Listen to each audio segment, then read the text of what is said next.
La ministre australienne de la Santé s'est temporairement retirée du pouvoir dans le contexte d'un scandale lié aux dépenses.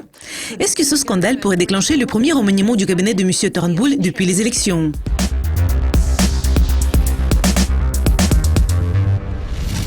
La ministre Susan Ley s'est temporairement retirée du pouvoir après avoir utilisé un voyage financé par les contribuables pour acheter un appartement d'une valeur de 795 000 $ australiens sur la Côte d'Or au Queensland. Le Premier ministre australien Malcolm Turnbull a déclaré que Mme Ley a accepté de se retirer et de ne pas toucher le salaire de ministre pendant la durée de l'enquête.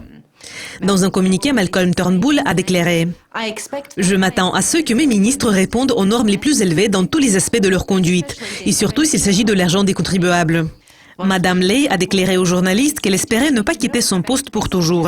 « Je suis certaine que l'enquête va montrer qu'aucune règle n'a été enfreinte. Je n'ai rien à cacher, je n'ai enfreint aucune règle. » La semaine dernière, Mme Ley a demandé pardon pour son erreur de jugement, c'est-à-dire pour avoir imposé aux contribuables son voyage à la Côte d'Or, lors duquel elle a acheté un appartement. Cependant, son voyage le plus récent a révélé d'autres voyages de la ministre à la Côte d'Or, également financés par les contribuables. Les dépenses comprennent les frais d'hébergement, 37 nuits depuis 2013, et les frais de voyage, 27 vols pour aller à la Côte d'Or et pour en revenir au cours de la même période. Tandis que Susan Ley maintient son innocence, elle a proposé de rendre aux contribuables l'argent dépensé lors de son voyage à la Côte d'Or.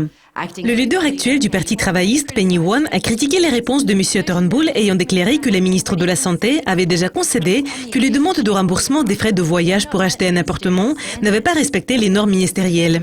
Au lieu de prendre une bonne décision et de demander à Mme Ley de partir, de la renvoyer du cabinet, nous avons un Premier ministre qui, à nouveau, choisit une approche douce. Le scandale éclate à un moment difficile sur le plan politique pour le Parti libéral, car le gouvernement essaie de réduire le déficit national. Et il a récemment été confronté à un examen minutieux des efforts visant à réduire les retraites des personnes âgées. Cela conclut la revue de presse d'aujourd'hui. Je m'appelle Céleste Skinner. Restez à l'écoute de Dukascopy TV pour découvrir plus de nouvelles. Au revoir.